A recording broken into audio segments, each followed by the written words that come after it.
En 1990, les shoot'em up commençaient à se bousculer au portillon sur Mega Drive, et l'un d'entre eux, Thunder Force 3 pour ne pas le citer, a constitué une sorte d'avant-après, dont Arrow Flash fera les frais par la suite. Si l'on en croit certaines sources, le jeu développé par le petit studio ITL pour le compte de Sega s'inscrit dans une série qui a commencé avec Orgus et Astro Flash. En témoigne la proximité sur le plan du gameplay. Arrow Flash vous place dans la peau de Zanakin, une pilote de la force spéciale du gouvernement uni qui tente d'arrêter des terroristes dirigés par le sinistre Great Hilagi. Les critiques à son égard avaient été divisées. Au Japon, où la concurrence était déjà féroce, il avait pris cher. En France, il a bénéficié d'une fenêtre de tir plus favorable. Le jeu de tir original de Sega n'est pas tout à fait à la hauteur. Les arrière-plans ainsi que les power-ups sont plutôt fades. Bien que l'idée de pouvoir transformer l'engin du joueur soit bonne, j'aimerais qu'ils prennent en compte les exigences minimales pour un jeu de tir captivant. Récemment, chaque fabricant de jeux semble s'être amélioré dans la création de jeux de tir. Malgré cela, cette qualité fait ici défaut. S'ils pensent que le simple fait d'avoir du parallaxe ou un défilement rapide suffira à satisfaire les utilisateurs, ils se trompent lourdement. Bien qu'il semble intéressant à première vue en raison de son apparence flashy, Arrow Flash risque de devenir rapidement monotone, ce qui pourrait entraîner l'ennui. Même son concept n'a rien de remarquable et semble banal. L'intro est plutôt bien réalisée et l'idée de la technique spéciale Arrow Flash est également louable. Cependant, chaque niveau manque particulièrement de caractéristiques distinctes et ne présente pas de variations notables. C'est difficile, mais les utilisateurs de Mega Drive sont plutôt exigeants. Sans atteindre la perfection des meilleurs shoot'em up japonais, Arrow Flash se positionne sans problème comme le must du genre sur la Mega Drive officielle. N'empêche qu'il serait peut-être temps d'importer Thunder Force 3 et Ginoog, n'est-ce pas monsieur Virgin ? Pour l'anecdote, la couverture est signée Takashi Akashizawa, qui a également réalisé celle du shoot Burning Force, qui, hasard du calendrier, est sorti un jour plus tard. N'ayant pas connu Arrow Flash à sa sortie, ma critique sera donc dénuée de toute nostalgie. Un biais qui entoure parfois ce titre.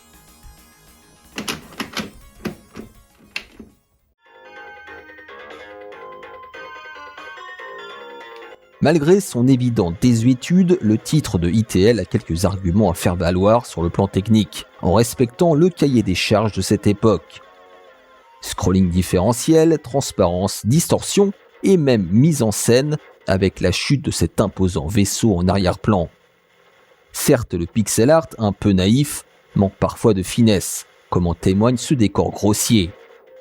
Mais les graphismes ne sont pas repoussants pour autant. Certains boss risquent certes de vous rappeler quelques souvenirs.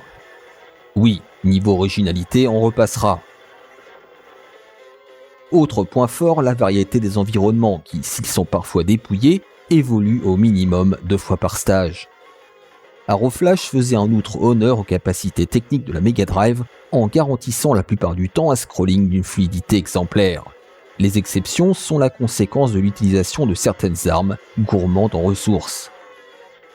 Du côté de la bande-son, nous sommes là aussi plongés dans les débuts de la Mega Drive avec des sonorités typiques de cette époque, brutes et taillées à la serpe. Question de goût, mais ça n'a jamais été un gros mot à mes yeux, enfin plutôt à mes oreilles.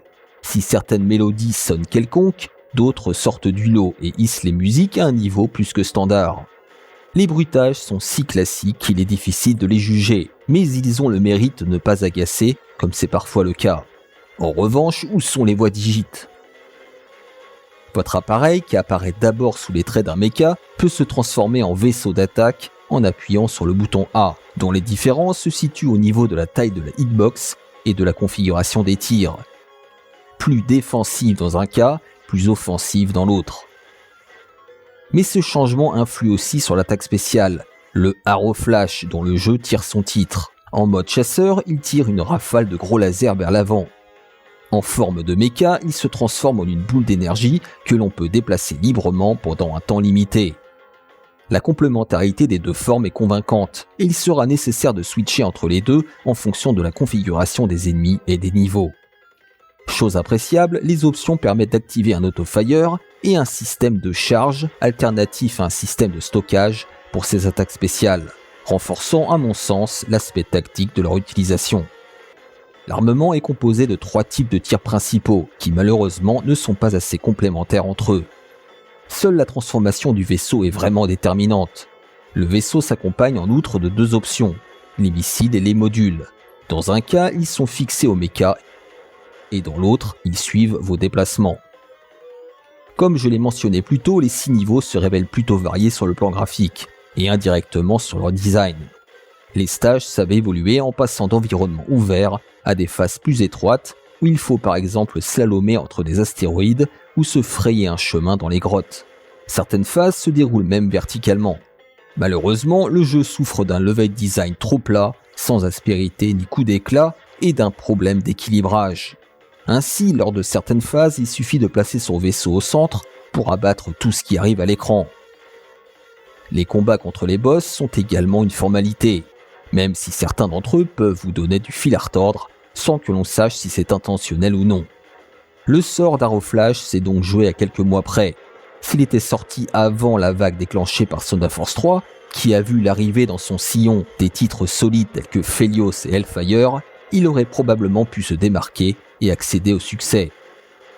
Pourtant, s'il traîne toujours sa réputation de petit jeu mineur, Arrow Flash parvient aujourd'hui à sortir la tête de l'eau en proposant une réalisation graphique charmante et un système de transformation bien pensé. Malheureusement, Arrow Flash souffre d'une difficulté trop faible, découlant moins d'une volonté des développeurs de le rendre accessible que de soucis d'équilibrage. C'est donc pour cela qu'il n'a pas marqué l'histoire.